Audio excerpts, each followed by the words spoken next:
ചേട്ടത്തിയേ പാപ്പ ഇങ്ങെത്തി. ചേട്ടത്തിയേ എന്ത് പറയുന്നു മസ്താനി? അവളുടെ കുറിച്ചുകാരനാണ് നീ എന്നറിയുന്നതുകൊണ്ട് തന്നെ അതിന്റെ പേരിൽ എന്നോട് പലരും മിണ്ടുന്നില്ല. വളരെ മാന്യമായ രീതിയിൽ ഞാൻ മുന്നോട്ട് പോയിക്കൊണ്ടിരിക്കുക. താനുമായി ബന്ധമുണ്ടെന്നോ മറ്റോ പോലീസുകാർ അറിഞ്ഞാൽ അതിനിടയ്ക്കൊന്നും സാറ് മുരളിയെ കാണുകയോ സംസാരിക്കുകയോ ചെയ്തിട്ടില്ല. Mastani, you are evicted.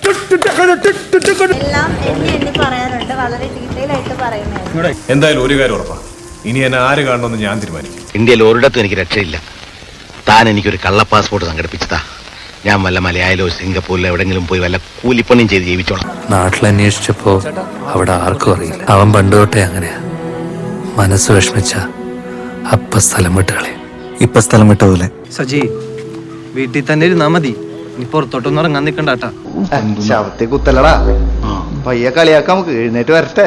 മസ്താനിനെ പറ്റി എന്താ അഭിപ്രായം? എക്സ്ക്ലൂസീവ് കൊടുക്കുന്നുണ്ട്. എന്നാലും വെറുതെ ചോദിക്കുക, ഈ കോയമ്പത്തൂർക്കുള്ള ബസ് പോയാലോ? സാഹചര്യം ചൂഷണം ചെയ്യരുത്. മസ്താനെ തന്നെ വിളിച്ചു വരുത്തി കൊടുക്കും. വേണ്ട, ഞാൻ അങ്ങോട്ട് വരാം.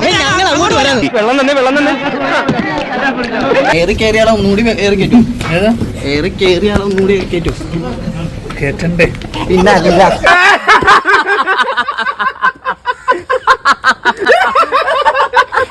പൊട്ടിനെ ചെട്ടി ചതിച്ചാ ചെട്ടിയെ ദൈവം ചതിക്കുമെന്നാ പഴമൊഴി. ഇവിടെ ആകുമ്പോ ഒരു മനസമാധാനം ഉണ്ട്. എനിക്ക് ഒട്ടുമില്ല. ഓരോ പോക്കൃത്തരങ്ങൾ കാണിക്കുമ്പോ ആലോചിക്കണം. ഈ നാണക്കേട് ഞാൻ എങ്ങനെ സഹിക്കും? ഇനി ആരും സൂത്രം കാണിച്ചു കേട്ടാ.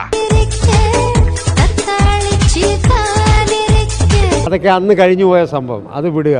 ഇപ്പൊ വേറെ വല്ലതും ഉണ്ടോ ചോദിക്കുക. സണ്ണിലുണ്ട് കട്ട ഫാൻ നമുക്ക് കിട്ടിയിട്ടുണ്ട്. ചോദിച്ചു നോക്കാം എന്തുകൊണ്ടാണ് ഫാനായത്. എന്റെ പൊന്നെണ്ണ, എന്ത് സംശയിക്കുന്നു, നമ്മൾ തുണ്ടോളം കണ്ട് തന്നെയാണ് നമ്മൾ ഫാനായിട്ടുള്ളത്. സാർക്ക് ഇപ്പിടി ഒരു ഫ്ലാഷ് ബാക്ക് ഇരിക്കുന്നു. ഒരു പോലീസുകാരനും പറഞ്ഞില്ല. ടീം പോയി, കിടപ്പാടവും പോയി, ആ പാട്ടുണ്ടായിരുന്ന മാനവും